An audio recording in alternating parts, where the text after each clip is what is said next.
All right. Welcome, everybody, to episode 54 of the Tellman and Fellman Show. My name is Tellman Knudsen.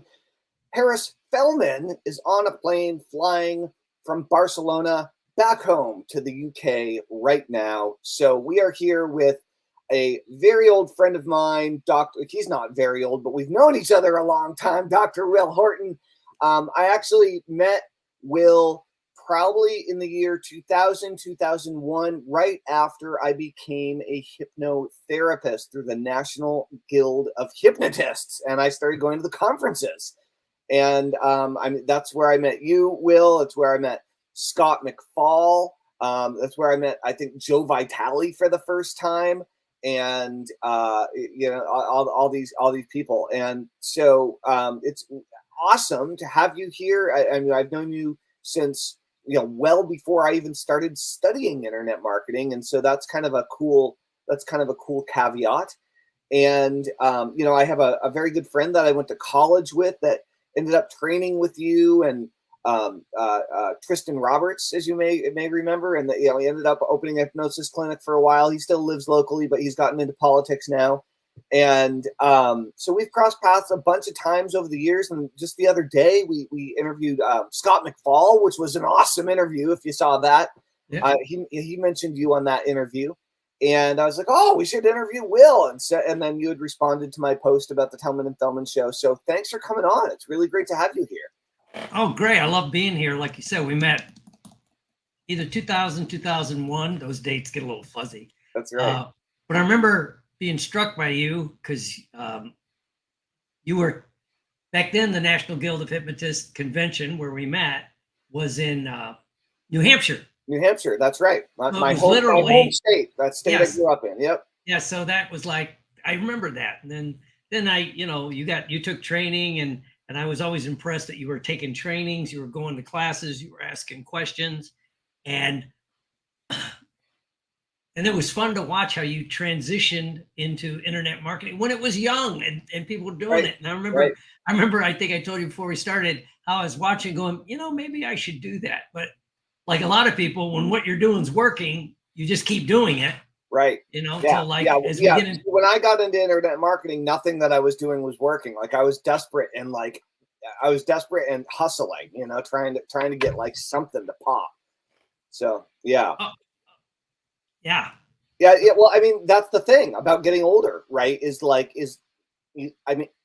You do get set in your ways, and you develop beliefs about how things are that aren't necessarily accurate, but they're functionally true, right? And so it's just like, and that can be a huge challenge unless like something in your life really blows up and goes wrong and you're forced to make a radical change. A lot of people just aren't motivated to go through the pain and the suffering and the difficulty and the challenge of, now we're talking about like NLP work again, right? Like very interesting. So Will, when we initially met, you had the National Federation of Neuro-Linguistic Psychology, right? Yeah. Which is still right there. I can see the logo on your shirt. And so you're still training and teaching people NLP. And for folks who don't know, Tony Robbins got his start with NLP. And so like NLP is enormously powerful, transformational system. And like when I first learned NLP, I learned a little bit about it during my hypnosis training. And then I got into it. I kind of think about it a little bit like hypnosis moonshine, right? It's like, it's just super condensed. It could create change really fast. It doesn't require going into the super relaxed trance state that's normally associated with hypnosis and so on. And so NLP is really, I was studying peak performance in athletes in college, and NLP came up a lot, in terms of using the NLP techniques in order to access peak performance flow states and these types of things. So, you've had a long career in NLP and hypnosis and helping people with addictions and other issues. How and when did you first get into all this stuff? Okay, great question. Thanks for asking. It's a long, convoluted story, but I'll make short. But it starts in high school. I I read a book on hypnosis. I still remember the title, Hypnosis for Change. It's still in print from what I I've read that book. That's a great book. Yeah, and it had a, talk hypnosis. I remember it has some hypnosis scripts in the back. Yeah, it had 3 and then like a relaxation, and it described the conscious, subconscious mind, which just resonated. I was a high school. You read that book in high school? Yeah. I had no idea that book was that old. I mean, I didn't know it was. Yeah, I thought. It was on a stone tablet. That's how old I am. That's right. That's right. No, but seriously, I mean, that's interesting. Okay, cool. Yeah, cool. And like I was into mainly my high school thing was drinking beer and playing football, chasing women. That's all I had. What year did you finish high school? 1974. Okay, cool. I wasn't even born until 77. Yeah. Wait a minute. That's right. That's right. But so I got the book. I thought it was fascinating, and I hypnotized a few people. Yeah, right? It works. It worked, and I'm like, Jesus Christ, this is so scared the shit out of me, to be honest with you. I hope the language is okay. But I'm like, I didn't know what to do with it. So I didn't really do much with it, except I remember I made some hypnosis audios, and back then they were little reel. There weren't even cassettes yet, right? Little reel-to-reel things that I, to play better, to work harder, and do that, right? And it seemed to work, but like a lot of things, you made some recorded hypnosis audios for yourself. Yes. Yeah, like recorded self-hypnosis. Yeah, that's awesome. And I think it worked. There weren't even cassettes yet. That's dedication. I mean, that's serious. Like I had to do it, and then if it, if you wanted to edit it, you had to take it out with scissors and and you scotch tape. Yeah, right. Yeah. Oh, if you have older crowd watching, they'll relate to that. So anyway, but it got put on the back burner for a lot of various reasons. One being an addiction. I ended up going into the Army right after high school. Yeah. Right? So my life took a turn, and I was going to be a pilot, helicopter pilot. Hold on. Let's not brush over the addiction. So you said you were dealing with addiction, and that's one of the reasons you joined the Army? Oh yeah, because I was drinking a lot and I was getting in trouble, and finally I got an option to go into the United States military because I'd gotten a Marine Corps scholarship to go to college and be a pilot, but then I got drunk and got in a bar fight. You're partying too much in college. Yeah, I hadn't even started college yet, right? Oh, but I was waiting, and then I get in all this trouble, and the judge kind of gave me an option of going active duty in something, or I was going to go to jail. Oh, well, I mean, if you have choice A or B, I mean, I can understand why you made that choice. It makes sense. Yeah. Okay. So the Marine Corps released me, and I joined the Army, and ended up getting in line to do helicopter training. So I wanted to be a pilot, and they ended the Vietnam War. So they shut down the flight schools. I bounced around, and I was doing quite well in the military at first, until again, the addiction, which was drinking, kind of kicked in. And I never thought the drinking was the problem. It was the girlfriend, it was the parents, right. the Army. It was something outside of yourself that not choices that you were making that was the problem. There's all these other things. It ain't my fault. I'm a victim. That's right. Victim. Of course. It's totally understandable. No. And so then, and I really decided at the end when the Army gave me an option to go into treatment. Treatment was new then, or just I was done. I'd been in long enough. You could, So of course I started thinking, you know what it is? I'm a frustrated artist, Tellman. I'm an actor. I want to be an actor. Now bear in mind, I'd never seen a play in high school. I avoided that crap. That was that's a weird thing to suddenly find that you're. Well, I always wanted. It scared me because talk about the power of beliefs, which is one of your things. It's there used to be a show called Glee, which really showed it. If you were the drunken football players, you tortured the theater types. Right. Even though a couple of them, and I had that, I always wanted to be an actor and do that because I found it fascinating, didn't know how. And so getting out of the Army, I go, I'm going to be an actor, Okay, fine. I have this passion, I have this dream, I've been wanting to do it, but I haven't ever done it. Yeah, don't know how to do it, right? So I get out. Yeah, I mean, I'm in support of that. Yeah. So I get out and I end up auditioning for a bunch of acting schools, the Goodman, the Juilliard, the American Academy, right? Because I figured start at the top. Right. And if you don't make it, you might end up down here, but at least you started somewhere, right? Totally. I remember one of the interviews with the Academy, the lady's like, well, why are you auditioning? Because I said, I don't know how to audition. I don't know what none of this stuff is. Right. He goes, well, why are you going here? I said, well, I figure I want to get trained before I got any bad habits. I don't know where I heard that, right? Right. But it's like, and she goes, that's interesting. So we talked, and I didn't think anything of it. Well, they call me up, and they accept me into the American Academy of Dramatic Arts and give me a partial scholarship. Bonus. Right? Mainly because I'd like to say I was a affirmative action baby, because they needed veterans at that time. Oh, well, hey, you know what? Great. So, yeah, so I went, I learned how to act, and I got into it, was doing quite well. Yeah. And the addiction took that away. So let's just say the drinking, As soon as I got comfortable, I started drinking a lot again, thinking the perfect part-time job, every actor usually has a part-time job when they start, would be bartending. Right. Great way of getting away from the alcohol. Yeah. Really at a bar. Yeah. At a bar that opens at 7 a.m. Yeah. So at this point, you were fully aware that you had a problem with drinking at this point. Okay. Mm-hmm. This wasn't like going over, you knew it, but still. Oh, yeah. Yeah. And I had some, auditions in LA and callbacks and all that stuff, and would get drunk and miss it. So I couldn't get an agent. Anyway. So I decide I'm going to take a little break. And during that break, I ended up going into treatment, right? Because it finally dawned on, I tell you the epiphany moment. I'm standing in a bar at 7 a.m. in Gary, Indiana, where I was from, drinking and looking around the guys at the bar at 7 a.m. It was pretty cool. It's a real mill town, so it's real blue collar. So most of the guys there were getting off midnights. Yeah. Right. And a few of us, though, were in there having a couple before you go to work. And I remember looking around. I swear to God, I went, Jesus, what a bunch of losers. Right. Then I look in the mirror, which is, the bar is right behind you. And I'm like, I'm standing there, holding a beer going. Yeah, what a bunch of losers. Right. Yeah. It's like, and I saw my future. It was one of those epiphanies moments. I was going to be that guy at 50 that meant to be an actor, but I'm working in the steel mill or the auto plant, drinking my life, drinking my dreams. Right.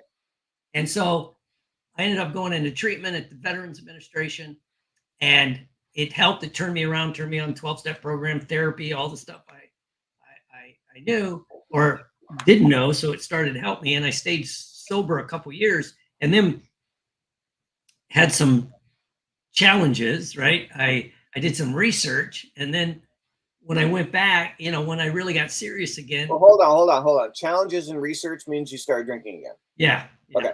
I just wanted to make sure. One night I got happy feet. I wasn't going out to drink. I was going to go out to dance and get laid, and I ended up staying drunk off and on. Right. So then when I really started taking it serious, because sometimes I think the universe takes care of you. It's one of my beliefs. I ended up being in this situation where a lady did a what I would know now as a hypnosis session with some NLP techniques. And suddenly, as God is my witness, hallelujah, praise Jesus, whatever it is, God is my witness. It's like it all clicked in. Okay. It's like it all made sense. You had a epiphany, aha moment in the middle of a hypnosis session. Yeah, it's like, and I remembered all the stuff from when I read that book. The problem was, consciously I thought I should quit drinking, but subconsciously thought it's the only way to have fun and be a real man and all this stuff and the techniques. And I went, I didn't say I got this, but I understood it, right? Yeah. The choirs came down. Okay. Jesus appeared. Sometimes that's exactly what happens, though. Like, pay attention when that stuff happens. It's important. Yeah. And so I got serious about it, and I started doing some volunteer work, like a lot of people do when they first quit drinking. Back then, it was detox center. Will, get a little bit closer. I was leaning back. There you go. Sorry. So, I started getting into that and found out it was kind of fun helping people. It wasn't my goal. I never started out to do any of this stuff. Right. And so I started doing that, and then I actually broke out that book and started hypnotizing people, especially on the weekends, right? And it worked. And I couldn't understand why it wasn't being used. I couldn't understand that, mainly because nobody's trained in it. And this is back in the mid 1980s. There was no internet, so you couldn't find, trainings and things like that. So I said, I need to study more, but there was other than what's his name in California, there was really nobody teaching this stuff. Gil Boyne. I go back old school, right? So, but NLP was taking off. Yeah. Right. And I found I went to an NLP demo and I went, this makes sense to me. Right. And you can get the same effect without, like you said, the deep trance. Right. So I started studying NLP mainly, and all the first ones were for business, how to sell more, how to be more persuasive, all that, which I like. Right. So I started studying NLP and got into it, and, never looked back. And because I still had some government money, the VA, I ended up going back I already had a degree. So I went and I got a different degree, got into psychology, got my doctorate, and finally got my license. But again, I didn't intend to do this. I always thought I'd go back into acting. Right. And so it's like. So you ended up with your PhD in psychology. You were trained and got trained in NLP. Mm-hmm. Okay. And now what?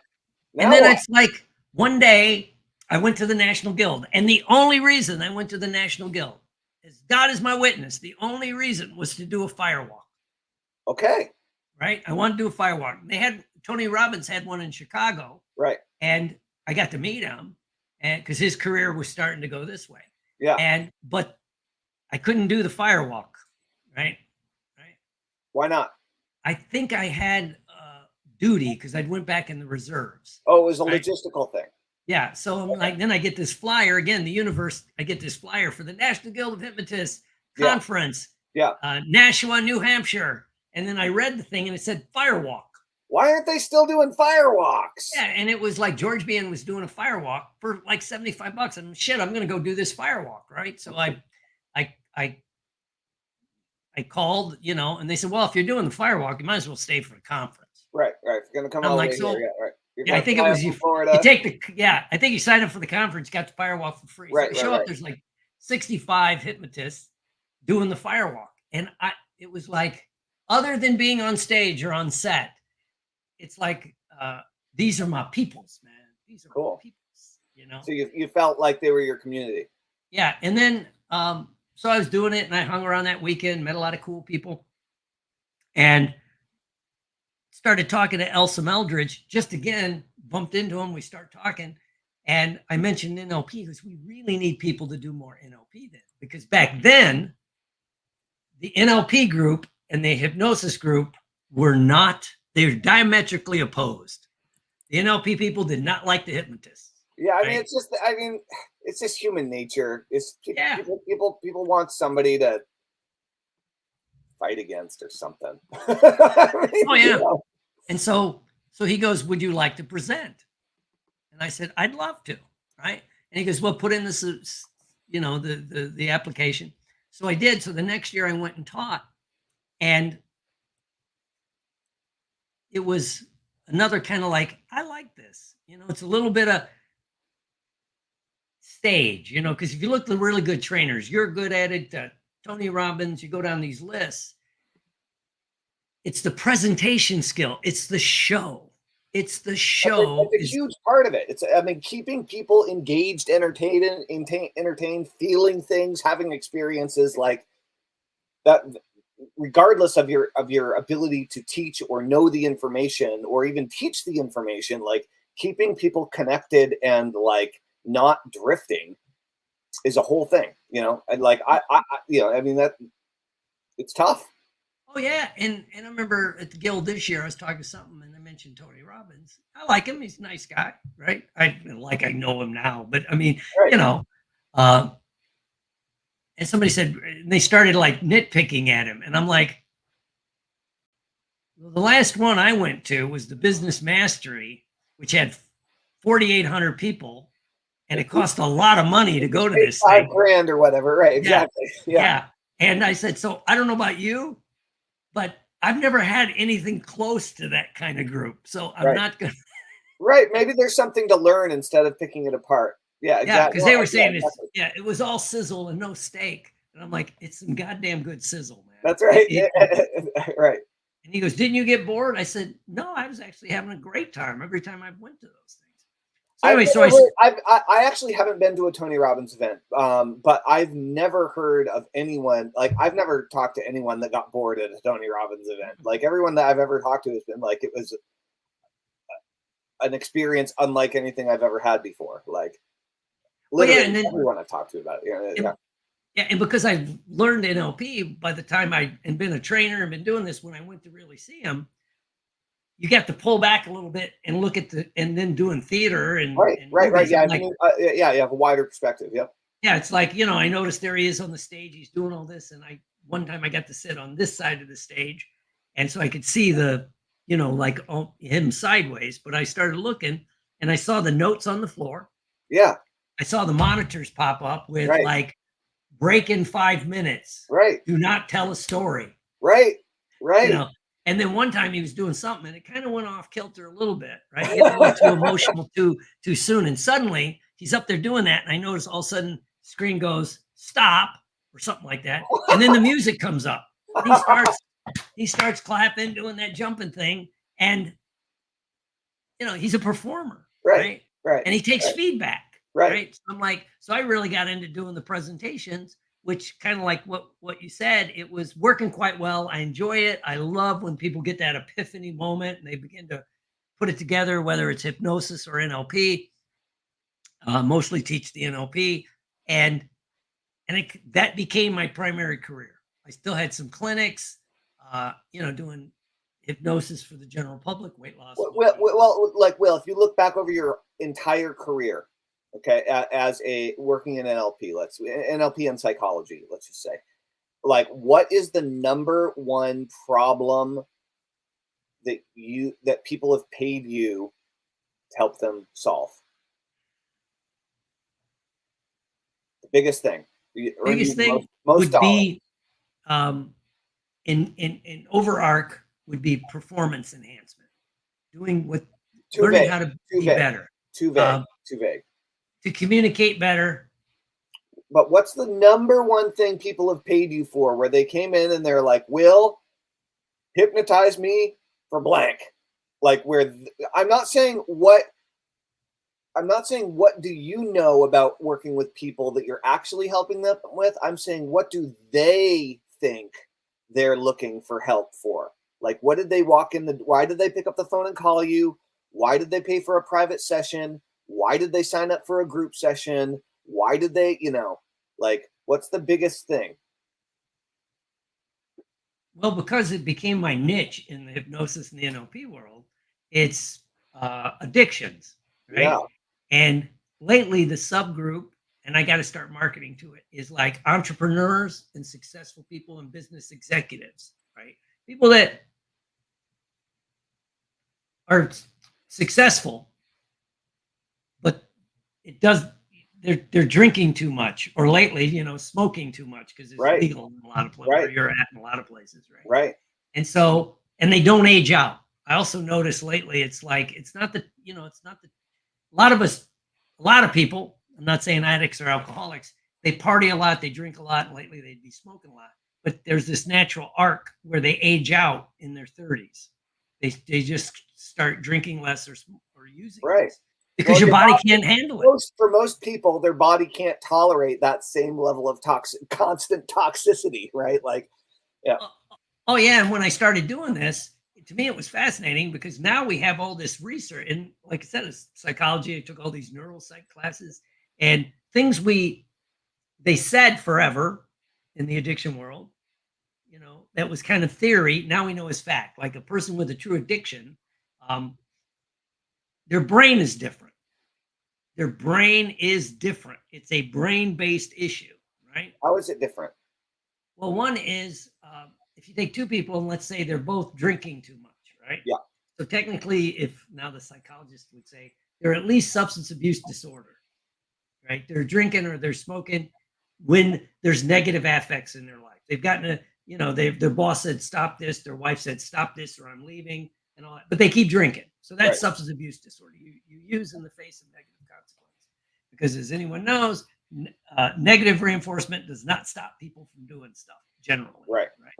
So, And it could be like it's something negative, right? They might be in this situation because, you know, they lost a loved one, they're depressed, No, there's always reasons. yeah. Right? And Like, so, yeah. And so it could be even like, you know, a guy goes to college, like you got a son getting ready, you know, let's say they join a fraternity yeah. where they stay drunk for 4 years, right? Yeah. Pretty much. Yeah, Right? that'll set a habit, you know? Yeah. So there's that, right? But a lot of these people will, like we just said, will age out, or the guy will graduate college or get out of the Navy and go back, get a job, get a career, do some stuff, right? And they just, contrary to what I would have believed a few decades ago, nope, can't do it. Once you cross this line, you can't. But some people can. Wait, And the wait, difference, wait, hold on. What are you saying? Like, not everybody that drinks too much, even if there's negative repercussions, we'll use drinking, but it works for all drugs, is an alcoholic. Right? They just drink too much. I'll tell you why in a minute. Okay. Right? I'm just trying to understand. Yeah. Right. It's the way the brain works, right? But then there's a subset, a smaller group of that once that begins to happen, they can never drink alcohol normally again. Right. And I've had spirited debates with a lot of, especially hypnotists, right? And my first response is read these research articles before you argue with me. Right. But the difference is now that we have the capability is you put people in an MRI and you're reading their brain and you say, like, let's say you came and said, I'm drinking too much, right? Yeah. What's your favorite drink? And you said, I don't know. Blank. Yeah. Whatever. And it's specific. Okay, great. So they put you in the MRI, they get you relaxed. They say, now think about that glass of wine or that beer. Well, for most people, their prefrontal cortex lights up because they're thinking about it. But that's the same part of your brain that can see the repercussions, right? It can plan, it can see into the future, right?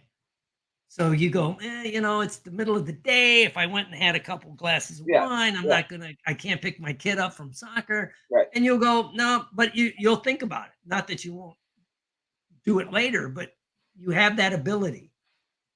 But the smaller subgroup, when you say, okay, now think about your favorite drink, you know, having a couple of beers or a glass of wine, their prefrontal cortex goes dark. They have no ability to discern what the repercussions are going to be. Their midbrain and their deep brain lights up, right? It goes into the dopamine response. Right. So they're getting the dopamine just like they had a drink, right? Because people are actually, the big science now says you're not actually you're addicted to alcohol, drugs, smoke, whatever it is. You're addicted to the dopamine rush that gives you. That's right? Interesting. And so by shutting down the prefrontal cortex, lighting up that part of their brain, you go into craving. And there's a difference between wanting a drink and having a physical craving. Okay. And this group, right, the group that has that kind of response, and there's a whole big I can send you a video. There's a whole backstory about how once this happens, you've set your threshold so high for what you find pleasurable. Right. Life bores you. Right. And you hear people that quit drinking. You've had this with clients that you help. It's like their first response is, "This is boring, man." You know. Well, no, yeah, you're not being chased by the cops. You're not trying to find a place to crash because your wife kicked you to the curb. You know, that's also dopamine enhancing. Right. Yeah. Well, I mean, danger, you know, of various sorts, and stress can be quite thrilling and engaging. You know what I mean? So yeah, it's true. And so that changed, you know, and when I learned all this, it made me look at how I helped people for a long time much differently, right? Because I was a hardcore 12-stepper. Once you have a drinking problem, you can't do this again. And it's like, damn, I hate when you show me evidence to the contrary. So right? When was this shift happened in your mind? Probably around 2010 or 11. Oh, not that long ago. Yeah. Well, it's a lot of the science is pretty new. Right. I mean, the ability to do the deep MRIs. Yeah. So do you still specialize these days in focusing on helping people with addiction? Is that your primary thing, or is your primary thing more NLP training? Like, where's your business at today? Well, it's at a crossroads. Yeah. Right. Tell me about it. it sounds like a series of unfortunate events, back-to-back hurricanes, couple No, hurricanes believe me, ago. like I can tell you all about a series of unfortunate events. Like Yeah. I'm familiar with having your business get its ass kicked and having to figure it out again. Like Oh I yeah. definitely know that process. Well, yeah, and going back to right in like 2019, 20, I was gonna take over and put all my basically, my retirement. I was going to take over this alcohol and drug treatment center. And my goal was with some people is to streamline it into more using this kind of technology, NLP, hypnosis, EFT, all of that with traditional stuff, but that would be the full focus. And as I would say, it was 12-step friendly, but not 12-step mandated. Right. Right. So the plan was good. The plan, I've heard you, the plan was good. The plan was good. Yeah, it sounded good, like a good idea. Yeah. Like Yamamoto said about bombing Pearl Harbor. The plan was good. The outcome did not give us what we wanted. Yeah, right. But so I was getting ready to do that, and I'd also was going to open another clinic, and then guess when it was all supposed to start? Early 2020. That's right. That's right. COVID hit. Everything shut down. Right. So all that money went right, Yeah. and I tell somebody, well, you could have. It was gone. That was it. There was, and so it's like, damn. So what am I going to do? And then the COVID, and then we had back-to-back hurricanes, and so I've been trying to dig out, and I think that scared me because I was going to refocus on that addiction part with the NLP. So I kind of strayed away from it, and I'm thinking, as much as that hurts, I will admit it hurts to think, right? To use those cognitive abilities. But I think that that's one of the things I'm going to refocus on. No, I am going to refocus on. Use the right language. You're focused on the addictions, primarily alcohol and I'd say marijuana, right? For entrepreneurs and executives. Good. That's right. That's clearer than I've heard you talk about your focus in a long time, Will. That's really good. And it's and it's like the people that they have a pretty successful life, right? But this one problem, alcohol, getting high all the time, is getting in the way of doing more, right? And so that's kind of, I think, what I'm going to focus on. Plus, to be honest, and because I need to, I've been doing some stuff at an alcohol and drug rehab. Gotta love these people, but they do not, a lot of them there are mainly there to stay off the street. Right. So they're not very serious. And the times I've worked with business executives, the efficacy seems higher because the people are more serious. Yeah. Or at least maybe not more serious. I mean, everybody's suffering, right? But when you're in a situation where you're just trying to stay off the street, you're kind of just worrying about yourself, right? And when you're in a situation where you have a business and or employees and or a family and and all these other people relying on you, to perform, like there's more on the line than just your own well-being, right? There's you could impact hundreds or thousands or tens of thousands of families if you don't have your shit together, right? Up at that level. And so in that way, I guess certainly they're more serious. There's more of a price to pay if it doesn't get fixed, right? Yeah, and I remember talking to a person not that long ago about that. We'll lean in a little bit more. Oh, I'm sorry. I started thinking. Yeah, sorry. I was talking to a guy, and he was he was in the C-suite of a pretty good sized company, and so we're talking, and smart guy, obviously, right? And he goes, I don't know, man. I just, I try all the things you're supposed to do to quit drinking. Nothing seems to work. He goes, I don't want to get stuck to going to the 12-step program forever. da da da da da. And so we were talking. I said, well, I'll bet your big problem is when you get the alcohol out of your system for a few days, especially on the weekend when you're not working. Nothing makes you feel good. Right. And he goes, I go, because he told me a story. I go, you got a couple kids, you go to their soccer game and you're like, this shit's like pulling teeth, right? Or watching their recital or whatever. Right. And I go, I bet you wonder, like, everybody else seems to be having fun here. Right. Why ain't I? And that's when I did the brain thing. And I go, you just need to, and I just say me, but you have to reset this part of your brain, which that's going to take a little bit of time, but the hypnosis and the NLP can speed it up. But part of it's just having the knowledge that this is a normal process you're going through, right? And I go, you're probably one step away from, if you don't get the drinking under control, you're going to divorce your wife, marry a trophy wife, and then be even more miserable. Right. And he goes, funny you should say that. That's why I called you, because one of his guys in the one of the other senior vice presidents just did that. Right. And ends up in alcohol treatment anyway, because his new wife took him to the cleaners. Right. Exactly. Yeah. No. See. So.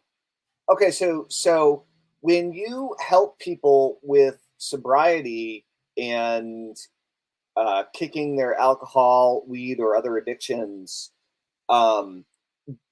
do a lot of people want to further their training and learn about NLP afterward? Is that a path that people tend to take? A lot.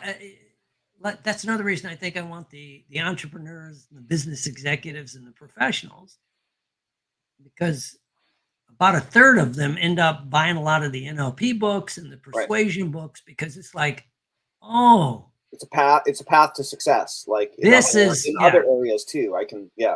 Yeah. And it's learnable.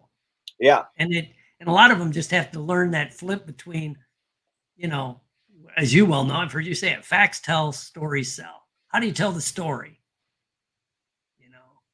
And so I said, well, then so it would be a, built-in upsell to some people. Like, here's a persuasion model. Because that, they may not want to go and become a NLP or hypnosis practitioner. Certainly not on day one anyway, right? Yeah.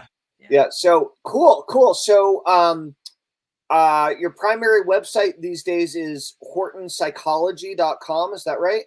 Yeah.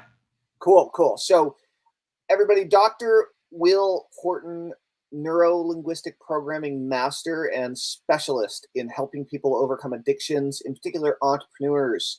Hortonpsychology.com if you want to learn more about Will and check out his stuff. I've known Will for like 24 years now, and I've gotten trained by him. We've created some things together. Over the years we've talked many times. Will is absolutely the real deal. If you want to learn NLP and or deal with your addiction problems, go check out what Will has going on. So Will, like, what do you see? So if you're in kind of a reboot mode or a next stage with your business mode right now, and the focus is on helping entrepreneurial folks get sober and overcome addiction, what do you see, other than the time, because everything takes time, like, so let's not use that as an excuse, other than the time that it will take, where are you stuck? What are you struggling with personally as an entrepreneur, or as and obviously be as vulnerable as you're willing to on a live stream, but in all seriousness, where are you stuck as an entrepreneur or business owner in terms of creating that next stage of your business or making a reality? Great question. And kind of makes me do a self-inventory, which is always painful. Rightly so. It's like I've been thinking about a lot of these things lately, because it's like I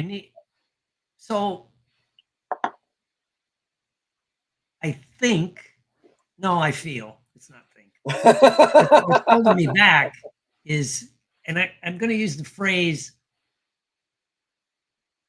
and I don't know why I have this, by the way, even though, doctor heal thyself, if that was true. Well, whatever, man. We're all messed up. Everybody's messed up. So what do you got? What do you got? And it's like, I see these guys and these girls, and there's a niche market out there for people doing this, right?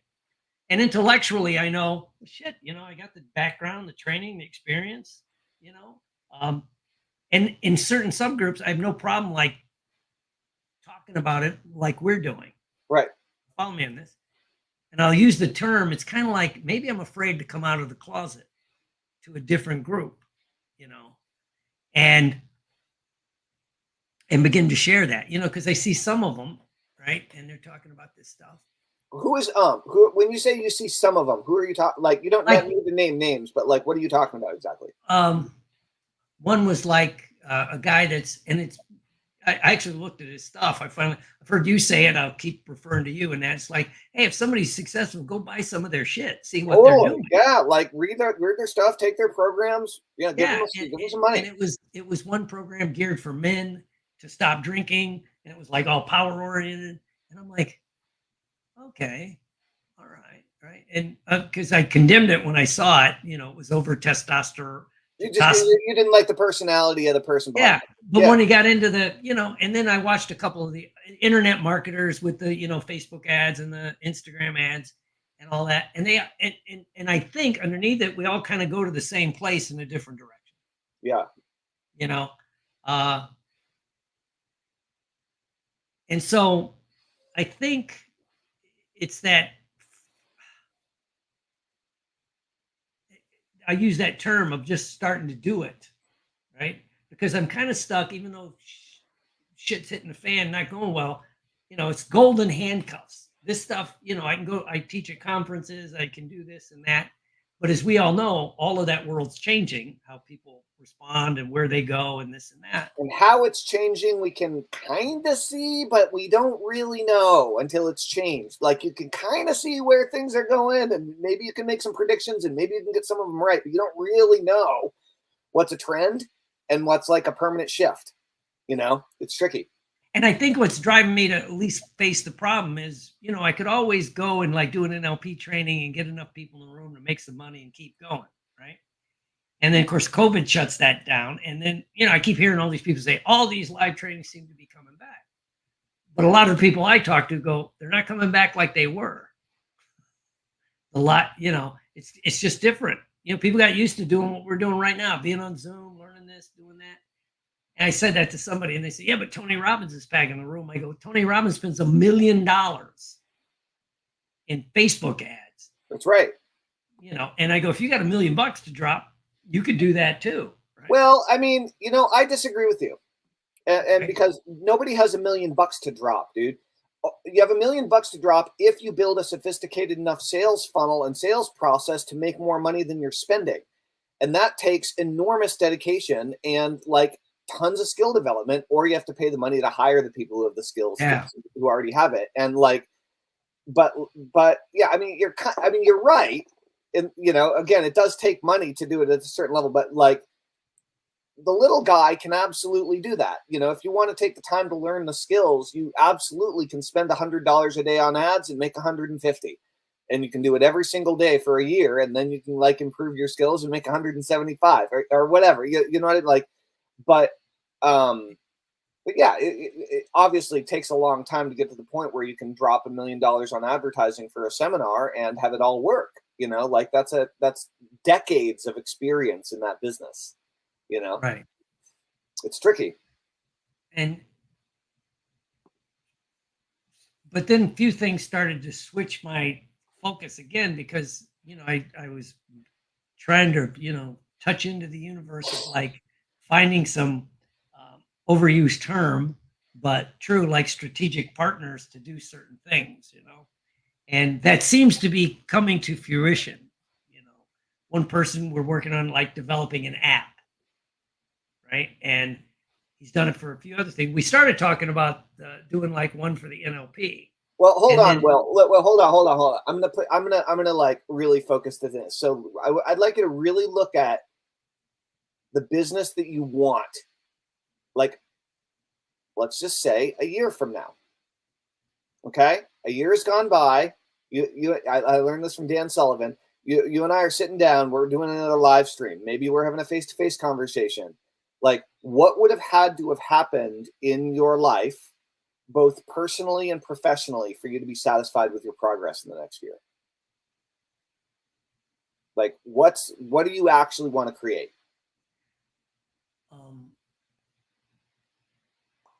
A program, mostly automated, because a lot of it's just the teaching aspect of what I just talked about, the addiction process, how it works, where you're at, what the model is, how it relates to this, and here's some steps you can take.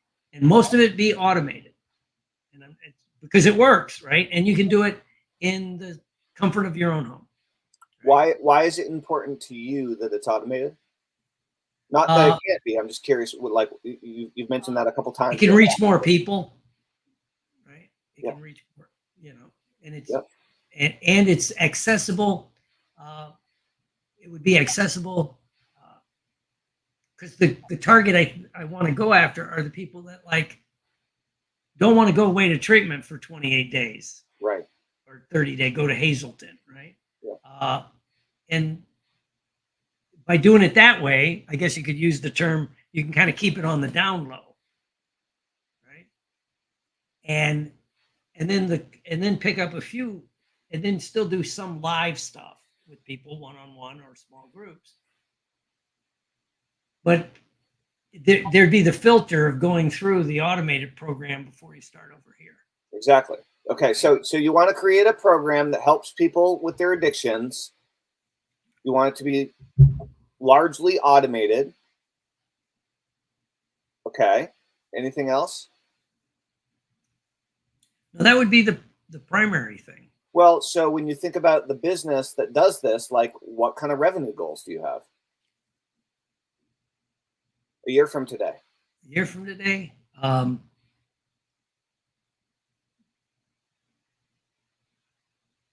to $25,000 a month, clear after the expenses. Why you set a clearer target? That's a little vague. 10 to 25K a month, like $20K a month. That's a little clearer. That's the target. Good. Yeah. And is that like the revenue or how much you're getting paid? Take home, as we used to say in the Okay, so we're really talking about like 45K a month or something. You know what I mean? And then so maybe, certain, but you want to have it be take home 20, right? And so good. And so roughly like, and you said monthly, right? So it's making you 20K a month. And so in your mind, I'm not saying what the facts are. I'm asking you, what are you imagining? How many paying monthly students would you need? Like, what's the number that pops into your mind? Math aside, like what, how many students do you think it would take to pull that off? Oh, well, I want to run the number in my head real quick, but well, we'll get there. We'll get there. Okay. I'm saying, what do you want? Not what's reasonable. What would I want? About a 7. Again, you're going to say too vague. 75 to 100 a month coming into the system by going through the automated program. Well, let's say 100. Let's say 100 members a month, and like, for argument's sake, like, let's say you need to make 50 grand because maybe you need a partner, and maybe and maybe you need like an assistant. A small team to run something that if it's bringing in 50 grand a month, you definitely need a small team to run it. And if you want to make 20 grand a month and you've never done it before as a one-man show using this kind of model, it's not like you can just bang it out without thinking about it. You know what I mean? So like, you're going to need to work on it. So like 50 grand a month in sales is a reasonable number if you want to take home to be 20, right? And so if you have 100 people, like, think about it this way. 100 people paying you what? Maybe we should run the numbers on this. So if you want to make 50 grand a month in sales, do you agree or disagree? If you think my numbers are too big, tell me. But like, do you think 50 grand a month in sales is reasonable if you want to actually take home 20, especially after taxes and all the other garbage? No, I was thinking that because you got to have Yeah, at least a couple virtual assistants. Yeah, no, they're expenses. They're soft, to pull that off. So you don't need to spend tons of money to start, but like if you want to run a business that's consistently going to pay you 20 grand a month, like there are going to be some costs, right? And so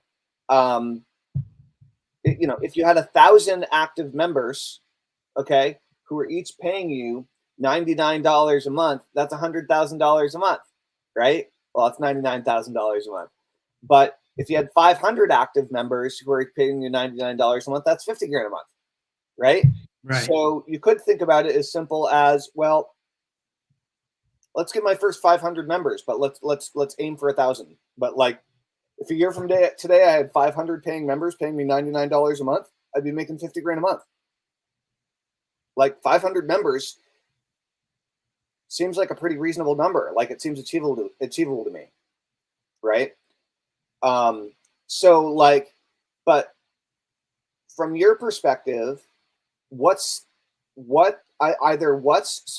holding you back, what's in your way, or what do you need in order to make that a reality? Like why isn't it already real?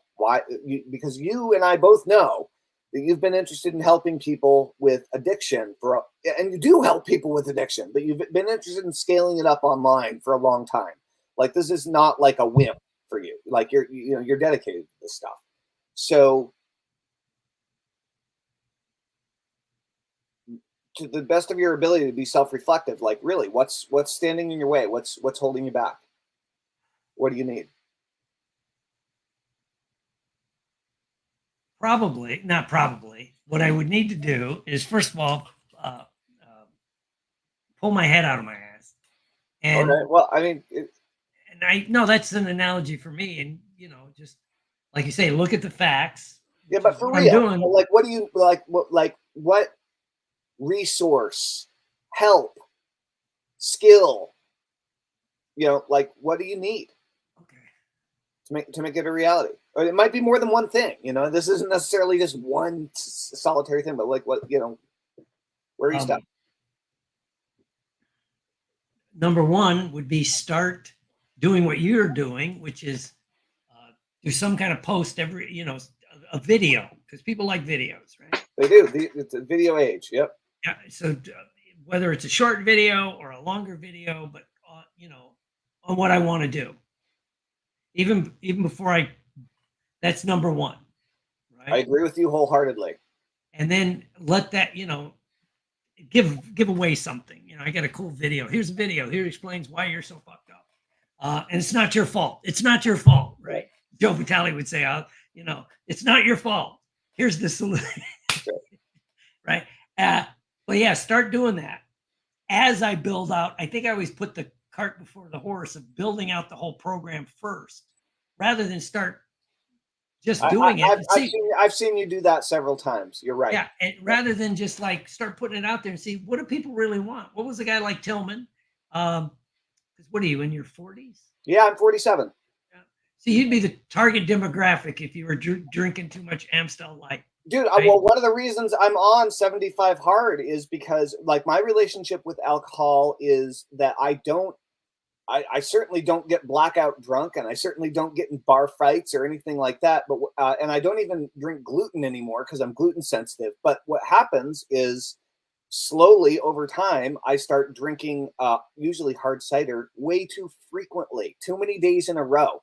And then it slowly slows me down. And even though I'm a skinny guy, you'd like drink enough alcohol and it's going to build up somewhere. Right. And so, one of the reasons that I'm doing 75 hard is because there's a no alcohol requirement. And I find that when I stop drinking alcohol, like I'm good in like a day or two, for me, it's not like I don't think about it when I'm not drinking, but like if I allow myself permission to drink every day, I'm like, oh, it's fine. I don't drink enough to get drunk. It's no big deal. But the built up toxicity and the effect that it has on your body and your mind and your emotions it's very hard to perceive it as an individual, or for me, I can't see the long-term effects as it's happening. And so anyway, like lots of people struggle with different aspects of drugs, of alcohol, or other, whether they're regulated or unregulated substances, all these things. And if it becomes a bad habit and it's, creating ill effects in some area of your life, like whatever. So like, I know tons of entrepreneurs that are addicted to all sorts of stuff, like it's a very, very common problem. Yeah. It really is. So you just did it. So if I start putting stuff out there, then people tell you, what do they really want? Not what I think they want, which is always my problem. Right. So,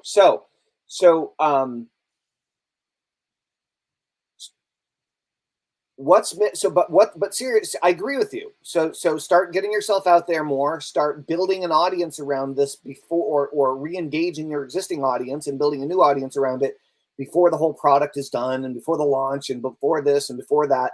I totally agree with you, right? Like putting in the daily work to connect with your ideal and build your ideal audience, and really focusing on what they want. That's spot on. I agree with you wholeheartedly. Is there anything else like that you feel is missing, or that you need in order to create this community of people that you're helping to get sober? This paying community of people that you're going to build in order to help get sober. Not really, because everyone in my little other world, the NLP and the hypnosis world I've trained, I talk about this all the time, that I'm in recovery, and then this is how it happened. And so, because I think for a while my fear was somehow it would negatively impact that. That's a reasonable fear, but people will just relate to you, I think, in reality. Yeah. Dude, so do you need, what do you need? Do you need like a business partner? Do you need some outside accountability? Do you need to like what do you need in order to move forward on this? Okay, yeah, in the perfect world, like someone to work with, a business partner that could help build out some of the tech side, right?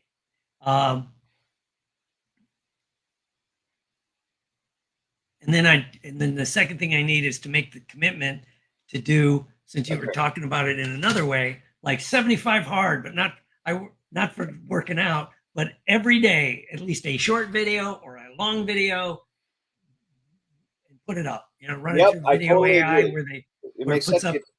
Yeah. Cool. Interesting. Well, so I'll tell you, before we haven't talked in a few years, I think, right? Like a couple of years anyway, maybe. Yeah. And before we jumped on this interview, I had some like thoughts and ideas about some of the things that I'm working on and some partnerships that I'm working on. And I was thinking about you and what you've been focused on in the past. And so, I mean, some of my questions were to just satisfy my own curiosity about where you're at and what you're focused on. But I'm really focused on, in my mind, what's happening is, I was focused on list building for many years in the marketing stuff. And then I went and sold hypnosis stuff for about 13 years. But still I was using email marketing and list building primarily in order to run those businesses. And the way email marketing and list building works has really changed dramatically, especially in the last 5 years, right? There's been some major shifts. And what I've been realizing more and more is the power of interactive community as kind of a evolution of just building a list, right? Is really building a community, and the platforms. There's incredible platforms that are out there to do this now. And so I had some thoughts around the idea of creating a community either around addiction or around NLP or around hypnosis with you, or with any of the, potentially with some of the other big influencers and leaders in those spaces, respectively, who are cool to collaborate with, right? And so it's interesting that you're wanting to build like a recurring membership program. And it's interesting that you're wanting to build a recurring membership program around addiction. I have a name. I want to tell you about it, but I'm going to tell you about it offline instead of revealing it publicly. Yeah, because somebody will grab it. Yeah. No, seriously. So I have a name that kind of popped into my mind during this interview that might be cool, and I have a model that I've been working with myself and a few other clients on around building communities that might be attractive to you. But I would ask two questions. Like, first, in the I'll just say the sobriety niche, the alcohol. Oh, actually, one question. I have a bunch of questions for you. One is, are you finding that people are actually paying you to quit smoking weed? Or is that like a theory, or is that a reality? Are people paying you to quit smoking weed? We know that a lot more people are smoking weed, and we also know that weed is much, much more high potency than it used to be, and absolutely has addictive characteristics, and people are hooked on it. They are addicted, but are they paying for help? I mean, look, Not really. If you had $100,000 in the bank this year as a result of people paying you to quit smoking weed, then the answer would be yes, right? No. But like, if not, then I'm not saying you can't get people to pay you to quit smoking weed.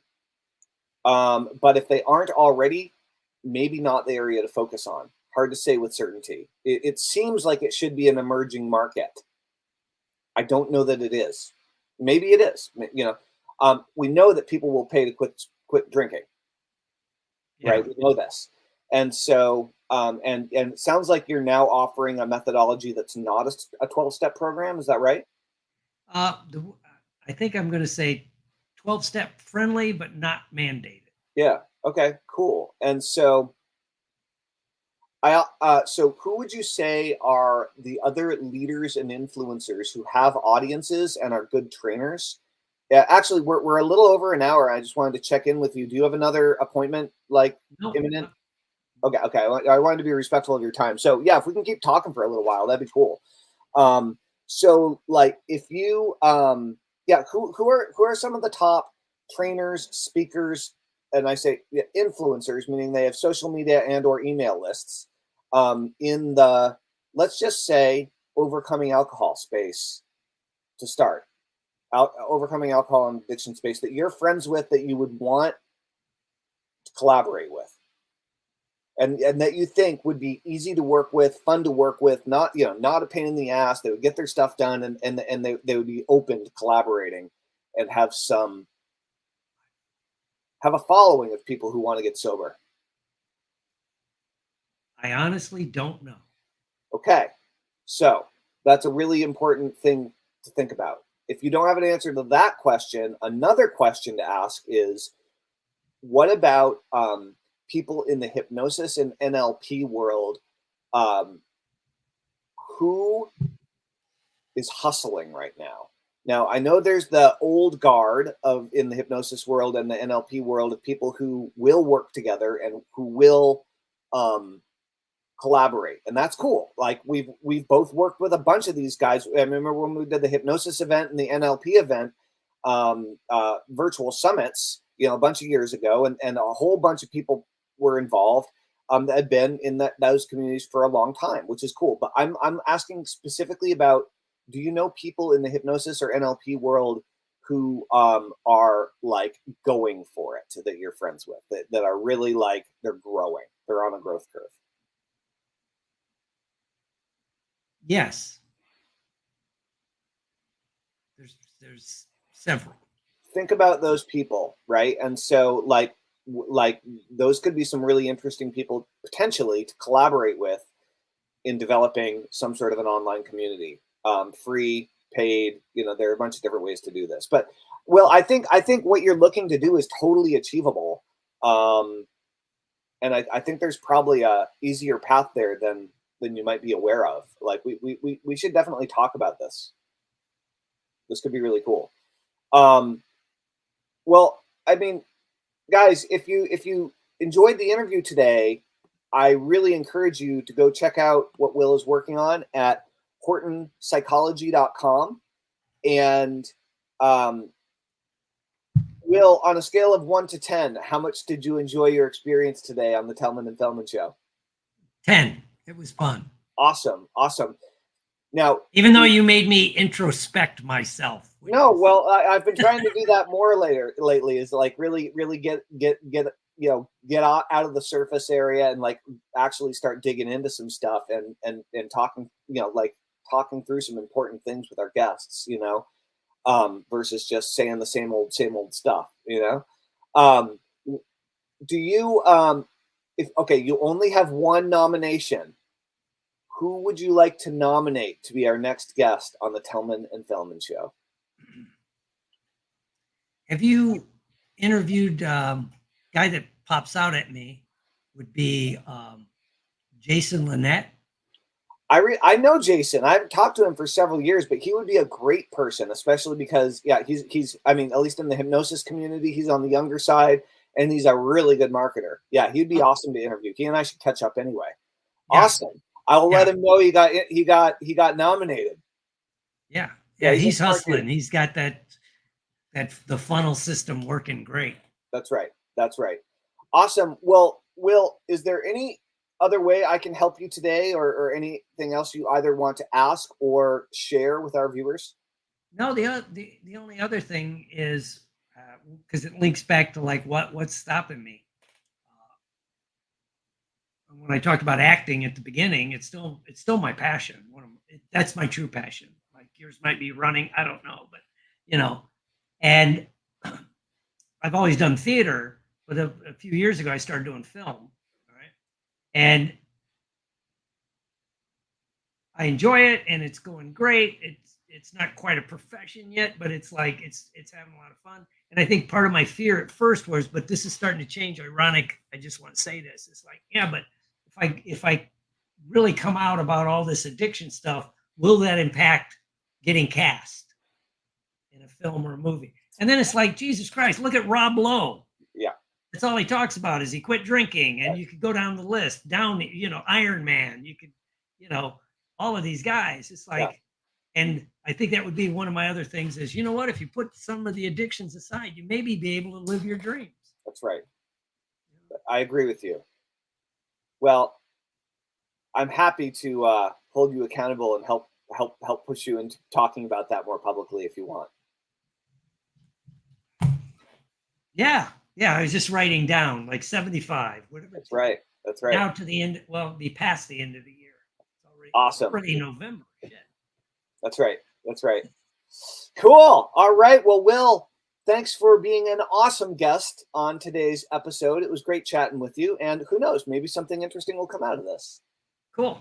Thank you. We'll have to do another show in a year and see where that leaves you. Okay. Rock and roll. All right. Thanks, everybody. If you haven't already, sign up at tellmanandfellman.com.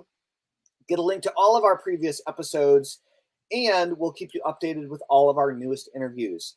Tellmanandfellman.com. We would love to see you there. And again, thanks again, Will, and we'll talk to everybody very soon. Have a wonderful day.